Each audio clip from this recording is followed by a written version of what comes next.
All right, so welcome everyone. My name is Abdullah Garcia. I'm an IT consultant of AXEN, and today I'm glad to be here with you to talk about the next big step for your company. Since we have people from 3 different regions of the world, the language of this webinar will remain as English.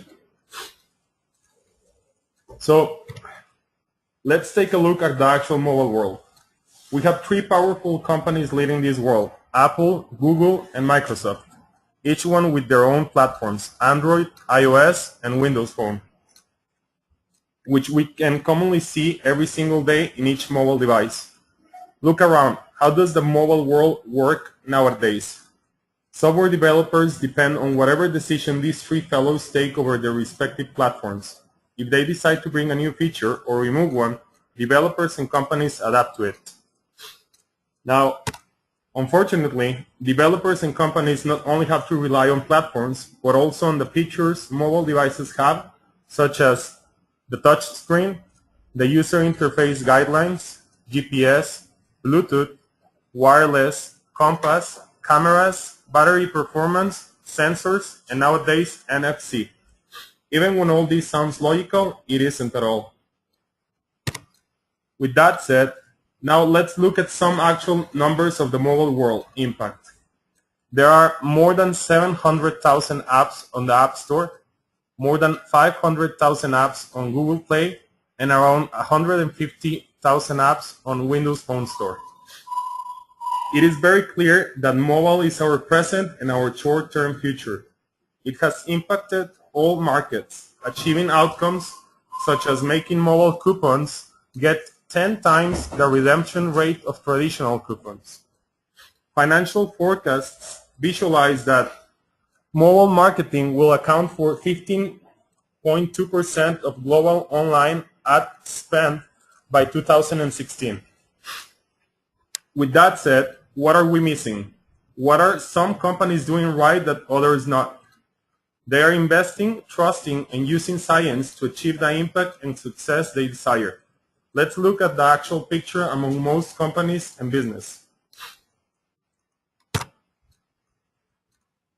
People, including investors and workers, were taught that to achieve success, you need innovation. And to achieve innovation, we need creativity, business knowledge, and technology. Additional to that, the increasing use of mobile devices has created a trend towards intuitive applications, efficiency, and productivity. This panorama is taking place in the consumer world as in the enterprise world. Enterprises have a large workforce that require company mobile applications that can be easily introduced among workers and that allow them to increase their performance and productivity.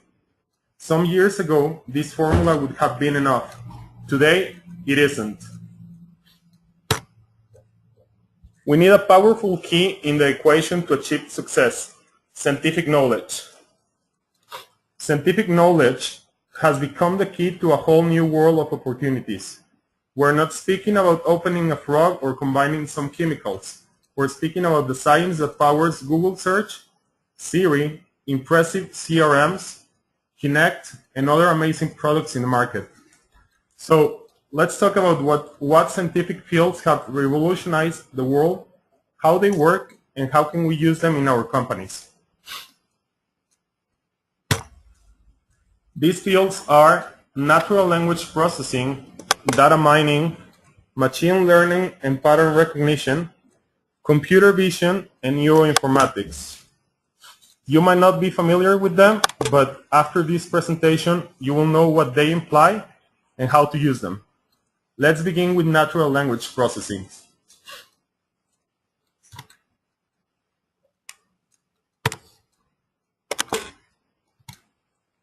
Natural language processing is a scientific field developed to manage and process the interactions between devices and human natural language. For it to exist, areas such as computer science, cognitive science, machine learning, and linguistics have been involved. So, how does it work? Let's say you're holding a phone and you're speaking to it. You're expecting an outcome. It might be a voice reply, a command execution, or a visual feedback. For this to happen, your voice has to go through several steps. Does this sound familiar? These steps involve specific algorithms for phonology, morphology, syntax, semantics, and reasoning. And they are used to identify your intonation, the implied context of your spoken words, the analysis of what you have said, and the reasoning behind domain knowledge. All this happens in order to provide the customer or the user with the proper response within the application. Now that we know how it works, how can we use it? Well, think about the following scenario. Your workers will always need to interact with a device that allows them to communicate and perform specific functions within the business. If you can give them an application that allows them to speak rather than using their fingers to do what they have to do, such as include items into inventory, change prices, elaborate specifications for a delivery, they would certainly be able to increase their productivity. All these can be obtained using NLP.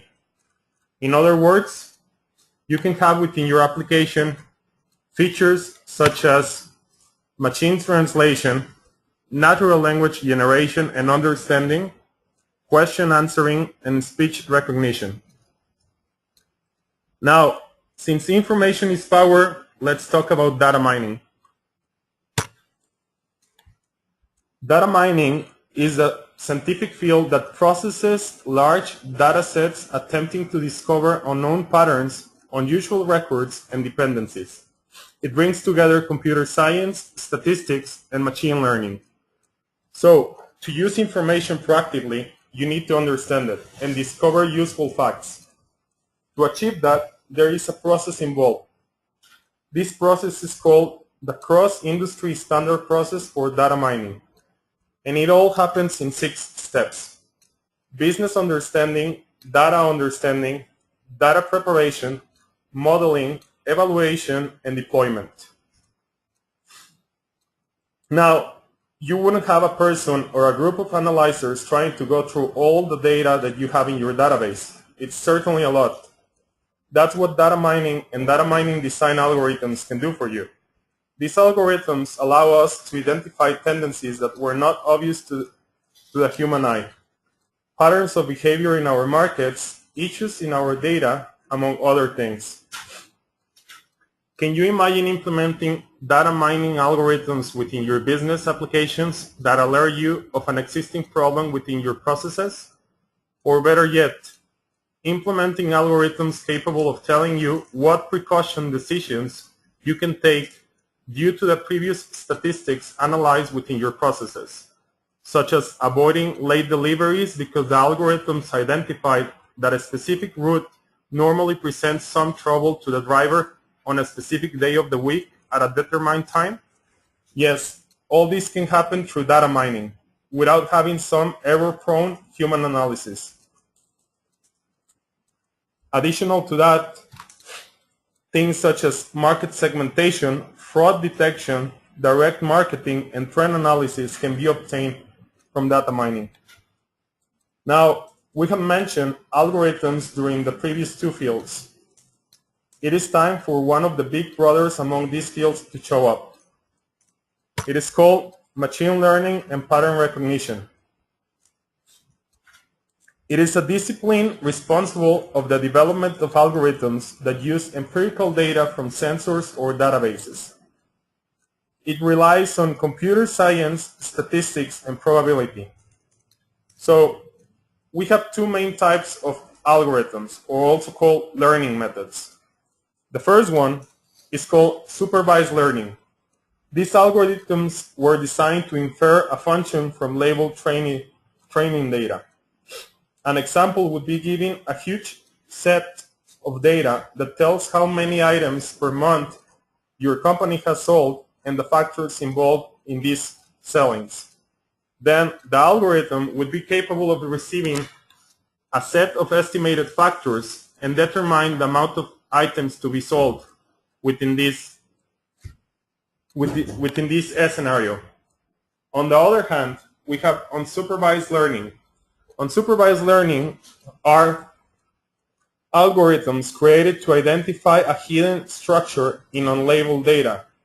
This means that these type of algorithms work with whatever data set you provide to them, and they help you identify and cluster tendencies and patterns within the information. MLPR opens the door to possibilities such as search engines, adaptive applications, natural language processing, and data monitoring. That can be implemented within your application. An example would be having an application capable of responding to the frequent and unique behavior of your workers and adapt the application interface to display the main options accordingly and keep the other functions on behind. This kind of adaptive application would provide your worker a sense of ownership of the application and would allow him or her to perform smoothly when interacting with it. Now, most of you have heard about Google Glasses.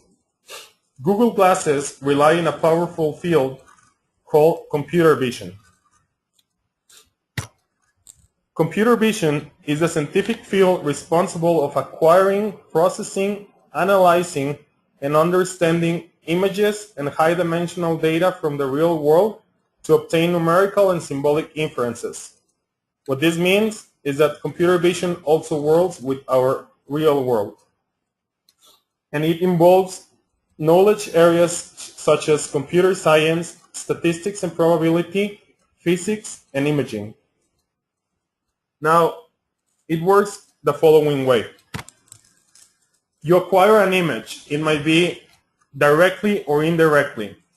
The image goes through a pre-processing algorithm that identifies things such as lines and raw basic elements. Afterwards, the image goes through different algorithms that extract the objects within it. Consequently, another algorithm is used to detect the type of objects and segment them. These objects go through a high-level processing algorithm that allows a decision algorithm to determine the output accordingly. These processes give life to one of the trendiest topics within the digital world, augmented reality. AR is a live, direct or indirect view of our world interacting with computer-generated input. It replicates the mentioned process in an optimized and constant way to provide appropriate feedback to the user. Can you imagine an application capable of allowing your workers to make inventory by just using their mobile camera and point it towards the boxes in a pile? Can you imagine an application that allows your worker to determine the size of a product just by using their mobile camera? Or better yet, use augmented reality to predict how would that product look in a different size and whether it would fit or not. Computer vision allows these and more things to happen, such as optical character recognition, navigation, augmented reality implementation, and topographical modeling.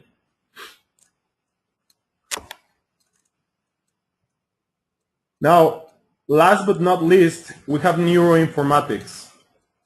Neuroinformatics is a scientific research field concerned with neuroscience, meaning the application and development of computational models and tools. For neuroinformatics to exist, converging areas such as computer science, neuroscience, probability, and biology need to be implemented. You might wonder, what can neuroinformatics offer me as a business? Let's look at the full implementation of neuroinformatics. This diagram represents a BMI, or also called brain-machine interface. A BMI basically is a machine that responds to human thoughts. The way it works is the following. You place electrodes invasively or non-invasively in a person's head, and you start reading the electromagnetic fields of your brain. These lectures go through a pre-processing algorithm to interpret the data.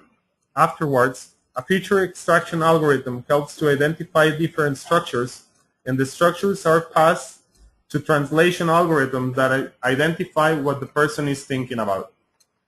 The proper action is determined, and you get either visual, sound, haptic, or olfactory feedback. To begin with, you might wonder if this technology is even available. The answer is yes. The picture of the headset that you are looking right now in your screen is of a real product that is available in the market for about $300.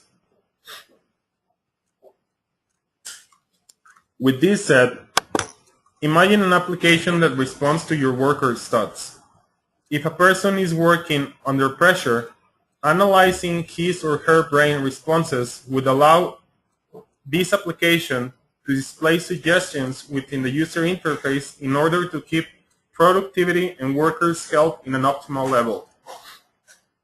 Additional to that, neuroinformatics also allows things such as brain-machine interfaces, robotics, human motor prosthetics, and brain-machine marketing analysis. More importantly, there are existing products already in the market that make use of this knowledge, such as Google Search, CRMs, Qualcomm AR SDK called Buforia, AR SDK String, the AR SDK Metaio, Polypipe Pix, which uses keyword spotting instead of full natural language processing, natural language processing Dragon Mobile SDK, and Emotive, which is responsible for producing the headsets that read your brain electromagnetic fields. More interestingly is that all these applications work within the mobile environment, meaning that the actual mobile devices in the world have enough power and enough memory to use these kind of algorithms within the framework.